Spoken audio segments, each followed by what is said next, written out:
What's it like being coached by a guy like Foley? I love him. He's the best guy ever. He just came from Carolina with Johnny Hecker, and I consider Johnny the best punter to have ever done it in the NFL. He's got 7 of the top 50 net punting seasons of all time. So when Coach Foley has come from that to here, the standard is super high, and I love that. It pushes me every day to be better, and ultimately my goal is to be where Johnny is, and so I just love his knowledge and his wisdom that he brings from his time in the NFL. What are some of those teaching points that he's given you? Yeah, I'm really excited to work the directional punting game a lot more this year. That's something that's really important in the NFL to limit returns. Those returners are dynamic, obviously. Other things they talk about, the whole staff talks about, is being a pro, having a process, coming in each and every day, having a routine, and being committed. Because anyone can do great things, anyone can work hard for a short period of time, but the guys that last a long time in the NFL, they do it consistently day after day. And that's something I'm working on, and I know a lot of the guys on the team are working on, is just having a process, coming in each and every day and doing the same warm-up, building a nutrition program, building a strength program, finding good recovery methods that work for our bodies, all sorts of different things that a lot of guys in the pros do. We're trying to build that in our team, and that's something that I think Coach Foley really learned in his time in the NFL. Mm-hmm. Why is that such a big deal to show that to other guys? Yeah, I like being a football player. I don't like being, kind of a glorified soccer player, as a lot of coaches I've had kind of refers to some, stigmas around kickers and punters. I did Taekwondo growing up. I never played soccer, so I've always kind of been involved in contact sports and stuff. But I love hitting the weight room hard, hitting winter conditioning hard. I think it's a good way for me to get respect from my teammates because I'm not out there on the practice field, hitting people as hard as they are day in and day out. So when I can show that I'm just as tough and I put in just as much effort as they do and through winter conditioning, I kind of see that as a time where I can also be a good leader and kind of earn their respect. So when we get to times during spring ball, they know that I'm here, committed to the team, committed to each other, because I showed that, during winter conditioning. This goes along with the being tough question, but can you just talk about your time last year? It seemed like you got nicked up a little bit, but you still went out there, you still hunted the ball. What was your thoughts on last year? Yeah, it was really challenging. I've moved on from that, but I was kind of punting on one foot for a little bit there. I sprained my ankle 3 times, and it was just a balloon. But I was able to, fortunately, get out there and just work through that as much as I could. And I was able, to have some really awesome teammates that helped me as well last year. We had awesome coaches and everyone that put together a great scheme to help me out. But we were able to finish strong, and I'm just really excited, looking forward to this year.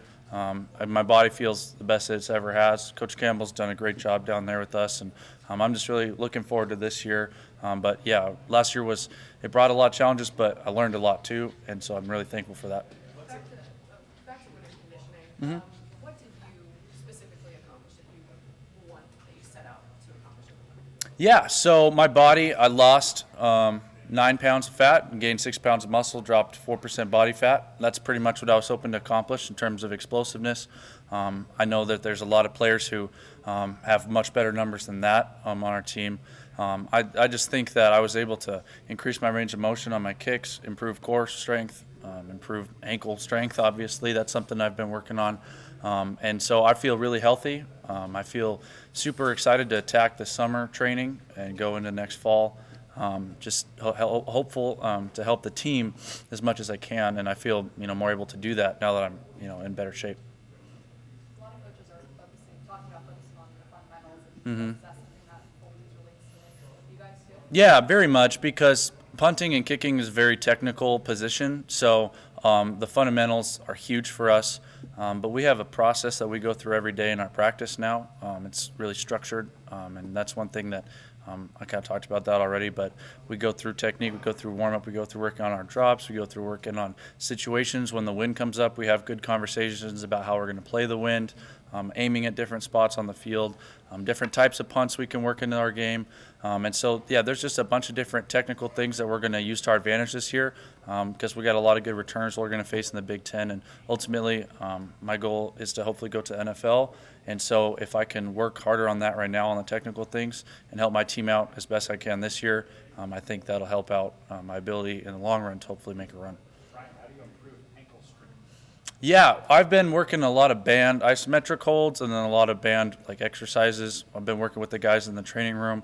There's a lot of things as simple as like calf raises and stuff, and then there's a lot more like deep tissue massage stuff I can do.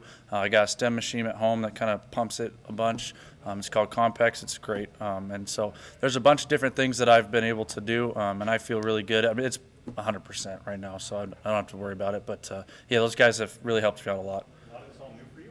What's that? Is a lot of this new for you, trying to do those exercises and stuff? Yeah, I hadn't done a whole lot of that previous, but I kind of see the advantages of it obviously now with how good I'm feeling lower body-wise.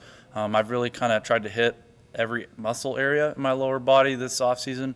I feel just a lot more explosive, and I've been seeing the results on the punting field so far too, which I've been super thankful to Coach Campbell and all the teammates that I have for supporting me in the weight room and stuff going through that. As far as building muscle and losing fat, do you contribute that to different workouts, working harder, eating better? Like, how did that all come together? Yeah, it's a combination of a lot of things. Accountability in the weight room, everyone's really pushing each other. That's something that has been really good. Last year, I had knee surgery in the off season, so I missed a lot of that conditioning period in the summer. But yeah, this has been a great experience. Working really hard. The mat drills is a really hard physical time for our team, but it builds up brotherhood, and I loved it. I attacked it, and I know a lot of guys really did too. And so it's a combination of working really hard, but also being disciplined in your diet, because it doesn't really matter how hard you work if you're kind of putting candy and garbage in your system all the time. You're going to just break yourself down. Yeah, she's the best. We have the best nutrition staff. They've come in and there's food all over. I met with her and got a diet plan that I'm working on. It's just been something where there's a lot of open communication, and I just feel really accepted when I go in there and talk to her about my goals. And we can look at a lot of the numbers for NFL players in my position, what their body fat looks like, what I can do better, how my frame holds my weight. I've got a wider frame, so I can hold more weight than someone else my height. So there's a bunch of different statistics that go into it, but they've done a really good job personalizing and tailoring things to guys on the team, and you'll see that come fall. There's a lot of guys who've really, bulked up well. I know you didn't just come here alone. When you came to Nebraska, it was a big life decision. What's it been like for you guys? Yeah, we love it. Kelly, my wife, is the best. She's the most awesome supporter I could ask for. She's getting her accounting degree here, and she's working for an accounting firm out of Montana right now. But we love it so much here. We've got some awesome friends. Gordon Teason, Coach Brown, some of these people in our lives that God's put in my life, we get to hang out with on the weekends. We're going up there for Easter. So we really feel like we have a family here, and we love it, everything about it here, and I want to be here as long as I can. Brian, what went into the decision to change your number to 18 and what made you want to learn about growth parenting? Yeah, just kind of going to Bible studies.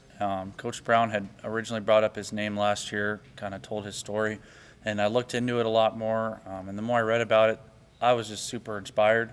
Brooks, one of the most incredible stories I've ever heard in my life. It's super tragic, but also the impact he had. You could tell just how powerful of a person he was on and off the field. And that's some person that I aspire to be like. I want to be able to have a good impact on the team and in the community by being faithful with what the Lord's given me and trying to be the best man day in and day out, kind of like he was. And so to wear 18 this year, I consider it a really big honor.